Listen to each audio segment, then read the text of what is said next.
Olá, seja bem-vindo a mais um encontro aqui do nosso Hangar 365.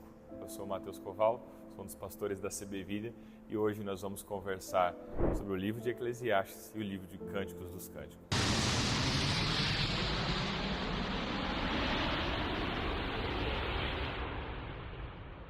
Bom, o livro de Eclesiastes, ele faz parte dos livros de sabedoria da Bíblia. Você já está lendo aí, já leu alguns deles e hoje nós vamos estar dando a sequência. O nome Eclesiastes é a tradução de uma palavra hebraica chamada Kohelet, ou Kohelê, e que significa aquele que convoca, aquele que reúne uma assembleia ou aquele que constrói um ensinamento, ou a gente pode até chamar de mestre.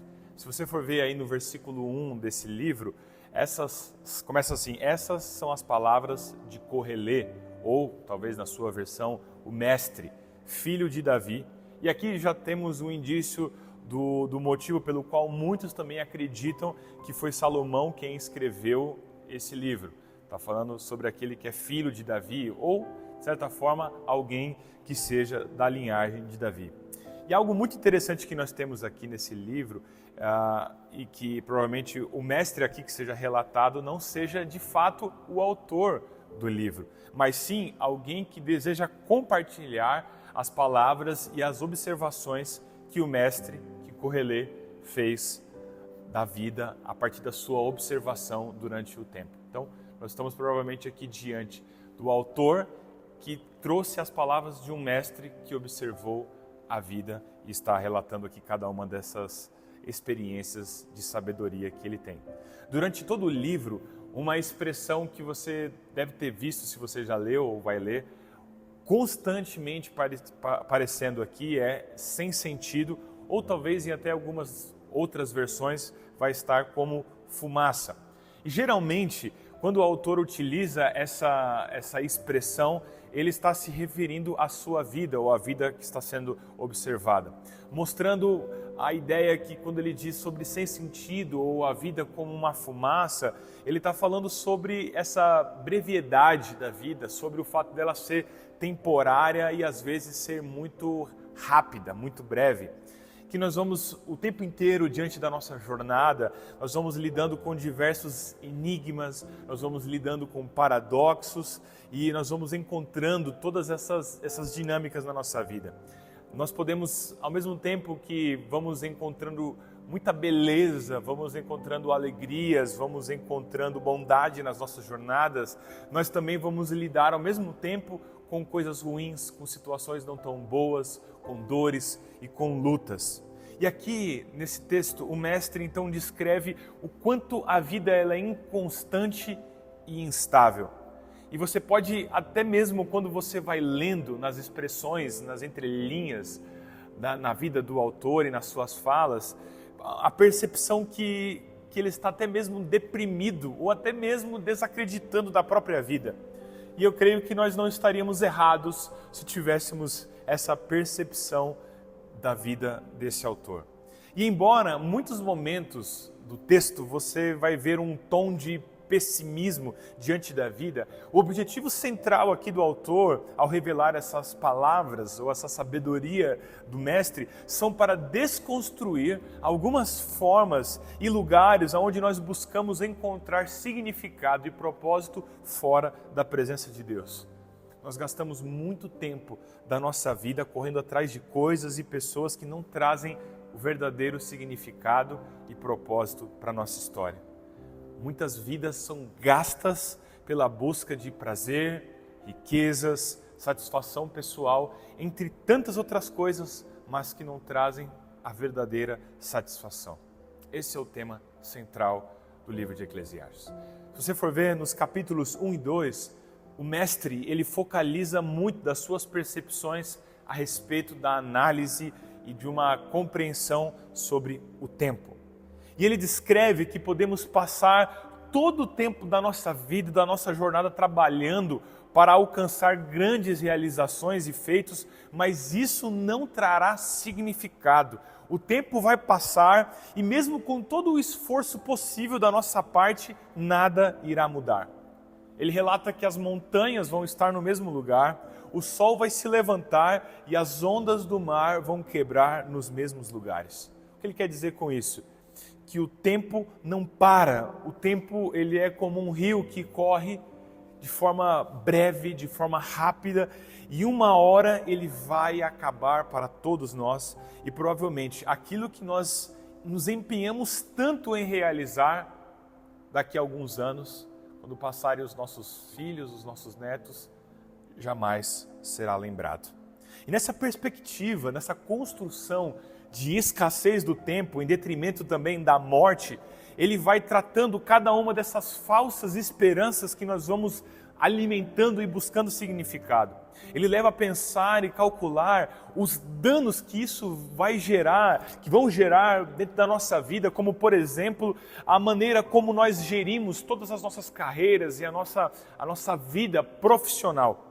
A quantidade de pessoas que hoje eu atendo ou que eu conheço que vivem com estresse, com crises profundas de ansiedade. Nós nunca vivemos uma sociedade com tantas pessoas com burnout. Nós vivemos a era do esgotamento e nós vemos isso, pessoas que constantemente ficam noites sem dormir, pessoas que fazem da cama ali o seu lugar quase de lamento, que ficam rodando e não conseguem descansar, pessoas que por conta das suas carreiras estão ausentes nas programações de famílias, nas formaturas dos seus filhos, num jogo de futebol do seu filho, porque estão correndo atrás das suas realizações pessoais em suas carreiras. E o mestre, aqui no texto de Eclesiastes, chama isso de uma vida sem sentido. É como correr atrás do vento, é só fumaça. E lá no capítulo 9, ele vai falar sobre viver uma vida de temor ao Senhor e uma vida que busca constantemente a sabedoria. E mesmo ele falando sobre isso, viver uma vida de temor a Deus e uma vida de uma busca constante pela sabedoria, mesmo assim nós não estaremos livres de viver uma vida longe de problemas, de lutas ou até mesmo da própria morte. Que as pessoas boas morrem às vezes cedo e pessoas malvadas morrem tarde. Eu já citei várias vezes esse livro que eu gosto muito, que é o livro Quando Coisas Boas Acontecem com Pessoas Ruins. Se você tiver a oportunidade de ler, ele é muito bacana. E ele fala exatamente sobre isso, sobre coisas ruins acontecerem com pessoas boas. E ele diz que não encontra muito sentido dentro disso e, de fato, esse enigma sobre por que coisas boas acontecem, coisas ruins às vezes acontecem com pessoas justas e coisas boas acontecerem com pessoas más, isso de fato e para sempre talvez seja um grande enigma dentro dos nossos corações e para a nossa razão. Não deixa de ser também para o mestre. E aqui nos capítulos 11 e 12, ele vai focar muito na morte. E o tema morte é algo que é presente durante todo o livro, mas aqui nesses capítulos o mestre vai dar um enfoque muito grande e ele coloca aqui a morte de uma perspectiva muito interessante. Ele coloca a morte como um grande equalizador que quebra o sentido da maioria das atividades que nós realizamos. A morte, ela leva os sábios e leva os tolos. A morte leva embora os ricos e leva os pobres. Seja você mau, seja você bom, todos nós vamos morrer e a morte é algo inevitável. Mas então, diante disso e de tantas reflexões e de tanta filosofia sobre a vida, qual é a conclusão que o mestre tem? Ele chega à conclusão que nós devemos aceitar que toda a vida está fora do nosso controle. Nós não temos nenhum controle diante da vida. E ele diz que o resultado ou a escolha talvez mais sensata diante dessa falta de controle é nós aproveitarmos a tudo aquilo que Deus nos dá acesso. Correlê vai chamar esse acesso, ele vai chamar isso de dádivas dadas por Deus. E quais são essas dádivas dadas por Deus que ele cita? A amizade, a família, uma boa refeição, um dia de sol, um dia de passeio, um dia na praia. O que ele está querendo dizer é que nós devemos aproveitar o dia que o Senhor fez e não celebrar as circunstâncias do meu dia, mas celebrar o dia em si. Aproveitar cada um desses momentos com a nossa família, com os nossos amigos, Não como ele se fosse o último dia, mas como se ele fosse o primeiro dia. Aproveitar cada um dos dias da nossa vida. O autor aqui faz questão de revelar todas as angústias e tentativas desse mestre de desvendar esses enigmas da vida e trazer respostas para as questões mais complexas da nossa existência, da existência humana. E mesmo sendo um homem extremamente sábio e com reflexões extremamente pertinentes, inclusive para aplicarmos hoje nas nossas vidas, ele não conseguiu trazer resolução para todas elas. E não iremos compreender tudo nessa vida. E nem precisamos. Porém, eu gostaria de trazer algo que o mestre aqui não conhecia e o autor também ainda não sabia, que é a pessoa de Jesus. Não que nós que conhecemos já a Jesus vamos ter todas as dúvidas sanadas e resolvidas e nenhum dos problemas que ele enfrentou nós também não enfrentaremos. Não é essa a ideia. Mas Jesus venceu a morte, aquilo que era um grande problema para correler, que era o tempo acabar e a morte chegar. A morte já não é mais um problema para nós, pois nós cremos que a morte não é o fim, porque Jesus venceu a morte e nós já estamos desfrutando da eternidade. Outra fala também é que ele diz que o trabalho em si, ele não tem sentido nenhum. Mas Paulo talvez esteja até respondendo o próprio Correlê na sua carta lá aos Coríntios, quando ele diz: o nosso trabalho no Senhor, em Jesus, não é em vão. O que isso nos mostra? Que Jesus é suficiente. Nós não vamos ter todas as respostas para a vida, mas todas que nós precisamos, nós já encontramos em Jesus. E esse foi o livro de Eclesiastes. Chegamos então ao livro dos Cânticos dos Cânticos. O livro dos Cânticos é literalmente a tradução exata do hebraico, que significa o mais belo livro dos cânticos. O livro aqui é uma coletânea de poemas e cânticos de amor. E em suas origens, provavelmente, cada um desses poemas eles eram cantados ou recitados nas festas de casamentos. São poemas que descrevem e valorizam o corpo da amada e o corpo do seu amado. São cânticos em forma de um diálogo, principalmente entre esse amado, esse amante, esse amado, essa amada, e são geralmente monólogos, né? Ela dizendo para ele, e a amada dizendo para o amado e o amado dizendo para a sua amada. E o livro inicia dizendo: Cânticos dos Cânticos de Salomão. Por causa disso, isso foi atribuído principalmente, claro, ao rei Salomão, considerando aí o patrono da sabedoria em Israel. Porém, alguns estudos recentes e muitos teólogos vão reconhecer que essa redação surgiu muitos anos depois do próprio rei Salomão. E trata-se, portanto, de uma obra pseudoepigráfica. É difícil, dá para você botar aí no teu filho esse nome, pseudoepigráfica. O que é isso? É quando o autor aqui ele se utiliza de um personagem importante para aceitar e valorizar aquilo que está sendo escrito. Isso é muito comum, não apenas na Bíblia, você tem outros livros na Bíblia que você encontra esse tipo de ação, mas também em outros tipos de literatura. Sua redação então se deu no período pós-exílico, durante o domínio persa, por volta de algo ali entre 300 e 350 antes de Cristo. O texto vai relatar esse amor entre dois jovens e ele vai revelar a ternura e essa fidelidade, essa busca um para com o outro. Existe aqui nesse texto fidelidade e muito respeito entre esses amantes. E aqui, algo muito belo, algo muito lindo, é que não há aqui entre eles uma busca de ter uma relação de domínio e de poder um sobre a vida do outro. Não, isso aqui não existe. Os dois fazem o caminho juntos, lado a lado, como amantes, como parceiros mesmo. Provavelmente o livro se propõe a questionar até mesmo questões de proibições de casamentos dos judeus com mulheres estrangeiras. Naquele tempo, isso era algo muito forte, esses projetos sacerdotais do templo ali em defesa da raça e dessas leis de pureza e de não envolvimento com outros povos. Esse aqui é um tempo de pouca valorização da vida da mulher, principalmente se ela fosse estrangeira, que, claro, seria proibida de casar com alguém que fosse um judeu. E provavelmente aqui temos a grande contribuição das mulheres, não apenas uma, mas de várias mulheres na redação aqui desse texto.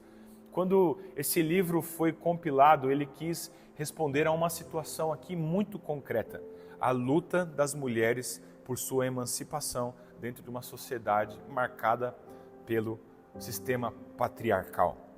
Antes do exílio, as mulheres aqui, elas tinham um espaço de influência política e religiosa, não somente na corte, mas também em santuários tribais que existiam ali na região de Judá e até mesmo de Israel. Agora, no período pós-exílico, o espaço da política e da religião, eles ficam centrados no templo e, claro, é algo que é controlado apenas por homens. E aí você vai ver que nas reformas lá de Neemias, de Esdras, elas tiveram um papel fundamental no processo de gradativa exclusão de cada uma dessas mulheres.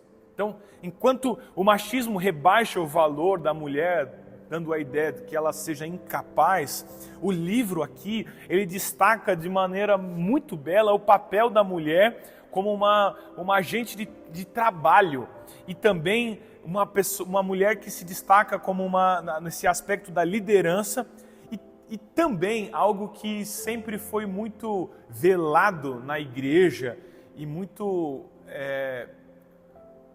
demonizado, vou usar essa expressão, demonizado inclusive pela própria igreja, da mulher desfrutar com prazer da sua sexualidade com o seu amado.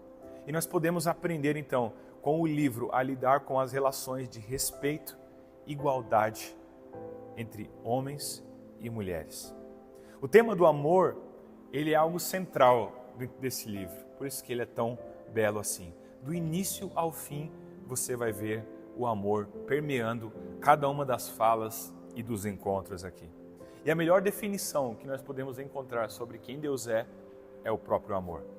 E o amor entre essa jovem e entre esse jovem é uma das expressões mais belas de Deus que nós vamos encontrar na palavra, na Bíblia. O amor aqui é celebrado em diversos aspectos físicos, tais como quando eles usam das expressões sobre os lábios, sobre os beijos e sobre as carícias.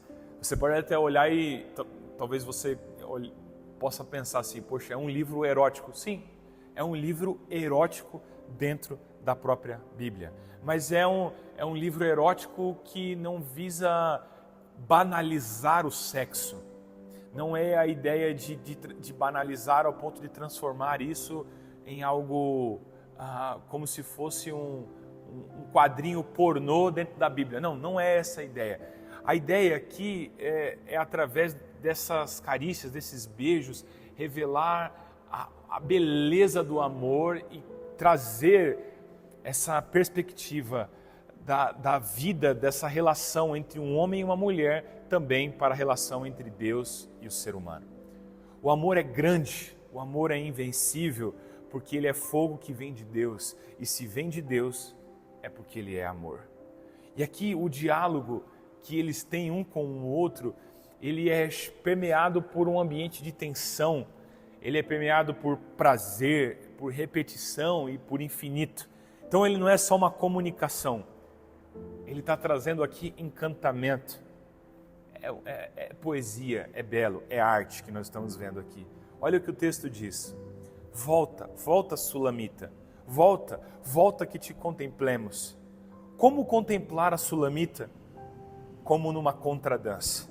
Eu sou do meu querido e seu anelo sou eu. Vem meu querido, vamos ao campo, vamos passar a noite nesse povoado juntos.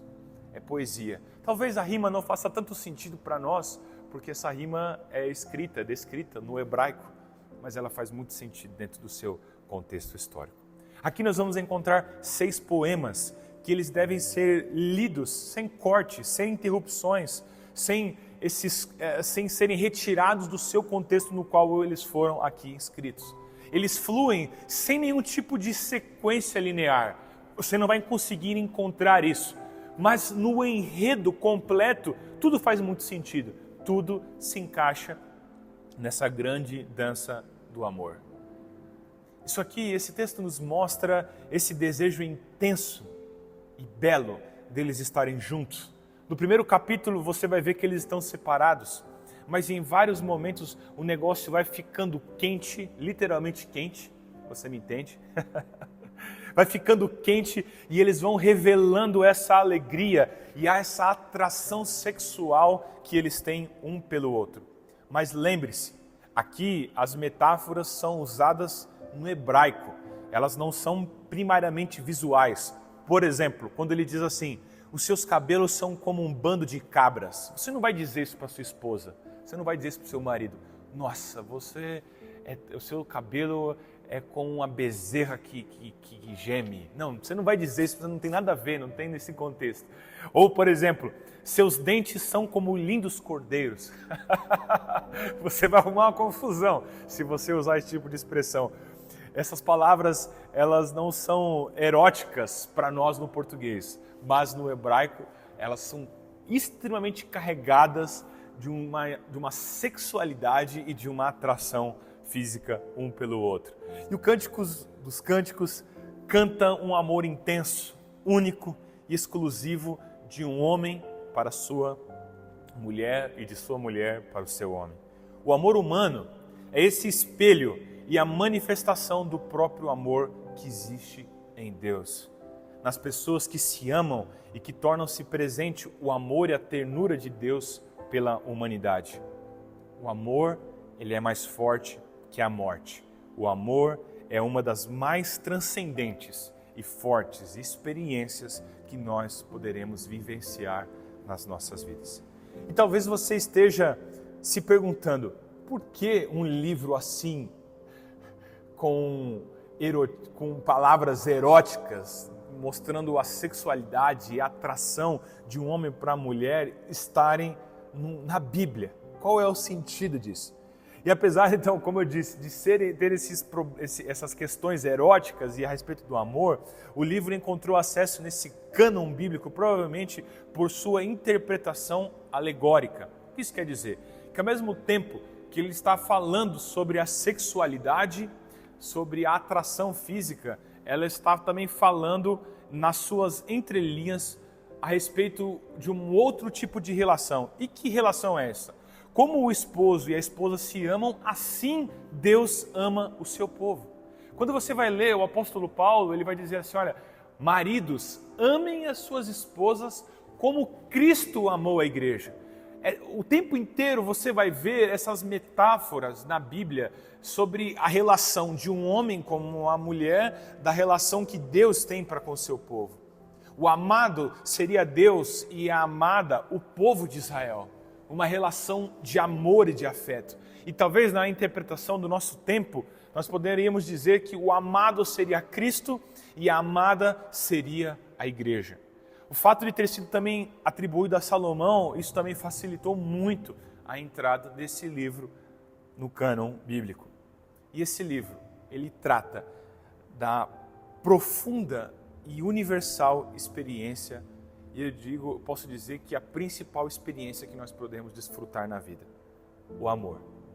E mostra o amor entre um homem e uma mulher, e o amor entre Deus e o seu povo. E esse foi o livro dos Cânticos dos Cânticos. Eu espero que você tenha entendido. Se ficou alguma dúvida, não deixe de colocar aqui nos comentários ou enviar para nós aí.